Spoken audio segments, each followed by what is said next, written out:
Recently, I did a video about how Secret of the Mimic solves FNAF 4.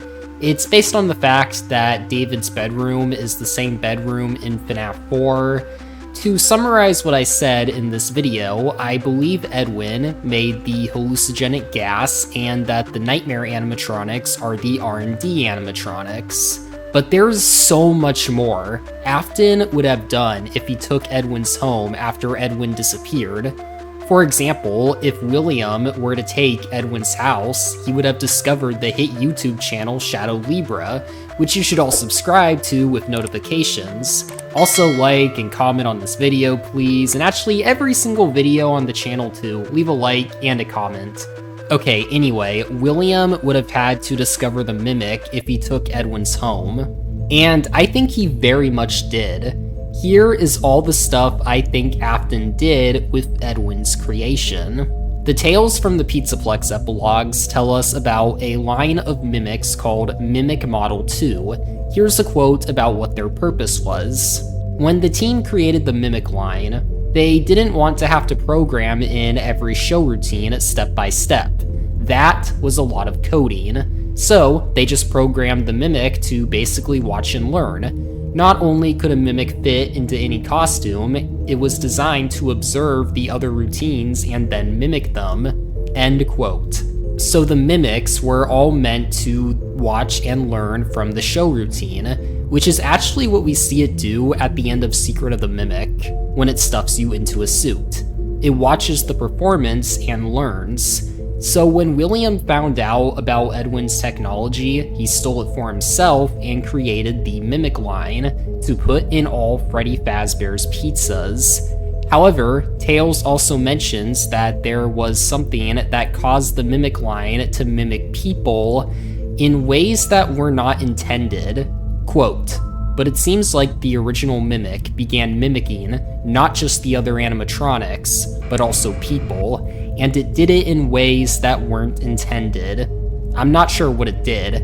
I can just make out the words misconstrue, scared, potential disaster, and deactivate remaining Mimic endos." End quote. The Mimic line not only mimicked people in unintended ways, but it was also specifically after the original Mimic witnessed something, which leaves the question of, what did the original Mimic witness? Well, let's look at the three words this quote uses. Misconstrue. This is when you interpret someone's intentions or actions incorrectly. William Afton wants a legacy that he can leave behind with him. I think perhaps he wanted to use the Mimic to achieve that.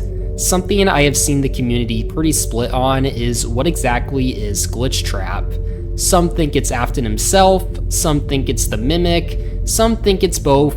I think Glitchtrap definitely has to be the Mimic because in one of the original Help Wanted teasers, we see a head of an endo and it's called Origin, as in origin of Glitchtrap. But what's weird is Glitchtrap knows a strange amount about Afton, such as the suit he would wear, how he lured the kids, not just the missing children, but also Charlotte, as we see in Help Wanted 2.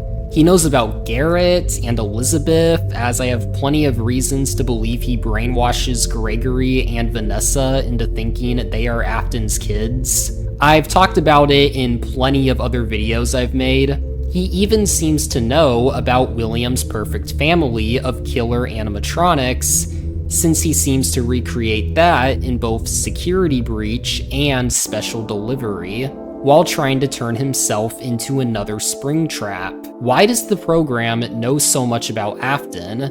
Unless maybe William Afton created Glitchtrap in the first place, as a way to make sure his legacy would live on after he died.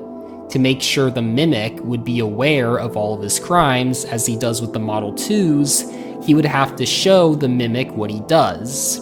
Which leads to what I think the original Mimic saw that made the others go crazy: the missing children's incident. What I think William likely did was he linked the original Mimic to all the Model 2s and brought one of the Model 2s to the safe room. That way, through the Model 2s, the Mimic could watch William dress up as Spring Bonnie, and lure all the children to the safe room and then kill them. Then, the Mimic got to watch William stuff the kids into the animatronics. Since both the original Mimic and the Model 2s saw that, they started to try to reenact what William did to the kids, by trying to lure kids to the safe room. That's why misconstrue is the first word listed. The kids thought, just like Spring Bonnie, that the Mimics were friendly. Then, they were scared when the Mimics brought them to an off-limits area. And lastly, potential disaster. Disaster may have almost happened, causing the kids, lured by Mimics, to lose their lives. But the Mimics were caught at the last second and all deactivated. Throughout the next few decades, William, I believe, would feed the Mimic with more information, showing how he would dress as the Yellow Rabbit and order the kids' spirits, now inside of the animatronics, to kill people. But how would the Mimic witness it all if the Model 2s are deactivated? The security cameras. I believe William managed to get the Mimic's programming in the cameras, so that way it could witness the things Afton does, meaning the Mimic would have witnessed pretty much everything in FNAF 1, 2, and Sister Location.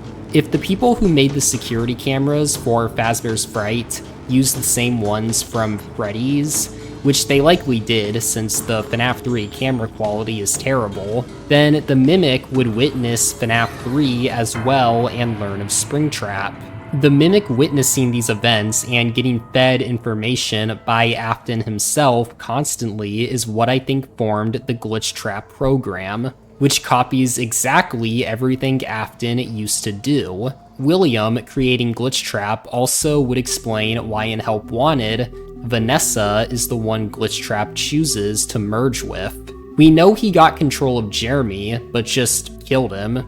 There was something that looked like a Halloween mask laying on the floor. I didn't understand. Ink must have spilled. It was only then that I heard a shuffle from the testing room and realized Jeremy must be there. I went back and peered in the window. I couldn't see his face. He had the visor covering his head. He had ink spilled on himself as well. The front of his shirt looked black in the dark room. He turned his head in my direction, but I don't think he knew I was there. He never bothered getting a hold of Take Girl, at least not fully, but he does specifically choose Vanessa. Why? One huge twist we learn in the FNAF movie is that Vanessa is William Afton's daughter. There is quite a lot of evidence for this being the case in the games as well. For example, Vanessa's dad is confirmed to be William. Bill, right? Your dad's name was Bill? In Special Delivery, Vanessa's last name starts with an A, and we also know Vanessa's dad, William A., is abusive. I'm talking about the custody battle between your mum and your dad. Your dad didn't play fair, did he? He used to make your mum look bad in court. I'm so sorry that happened to you. Do you want to talk about how that felt? I suppose I don't need you to tell me it felt bad to have a parent scare you into saying things that weren't true. He manipulated you. It wasn't your fault. It's really sad. I was supposed to be a good girl.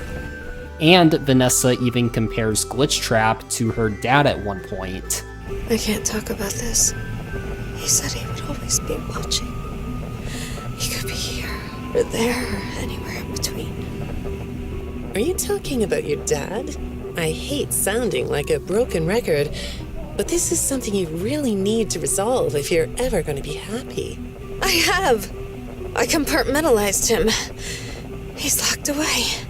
It seems like the reason Glitchtrap specifically chose to merge with Vanessa is because she is the daughter of William Afton, the man whose legacy Glitchtrap is trying to continue to let live on. So that's all the Glitchtrap stuff I have to talk about, but now I want to share what I think about another character, MXES, Mechanical X-Form Experimental Storage. There is a message in the game that further elaborates on what MXES was made to do.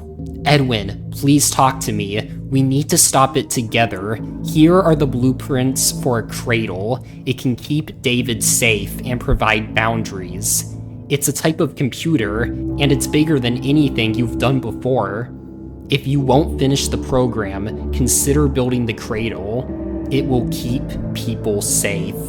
The cradle is made by Fiona, and she sends it to Edwin as an attempt to keep David, M2, safe, providing boundaries for him, which is what MXES does to M2 during Ruin. Something I always found weird about MXES is its look. Why is it a rabbit? Isn't that animal usually associated with Afton? Before Secret of the Mimic came out, I was theorizing Cassie's dad made MXES, but that definitely is not the case. It's pretty clear Edwin is the one who made MXES. But why does it become a rabbit? Well, about 2 months ago, I did make a theory that William is the one who made the Vanny network.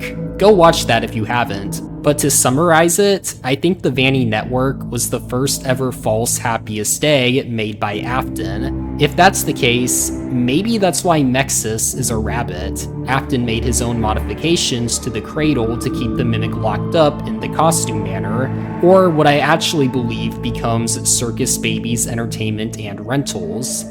I think he uses MXES to keep the Mimic locked in the rental service. That way, he can feed information to the Mimic while creating Glitchtrap, but he doesn't risk the Mimic ever attacking him while doing so. But what is MXES exactly?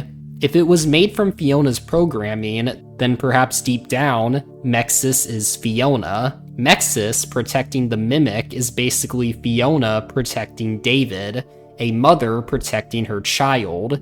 Which makes me think the way the Mimic story will continue will go into some interesting places, which I'm excited to talk about in future videos. But for now, thank you all for watching this one, and I'll see you again next week.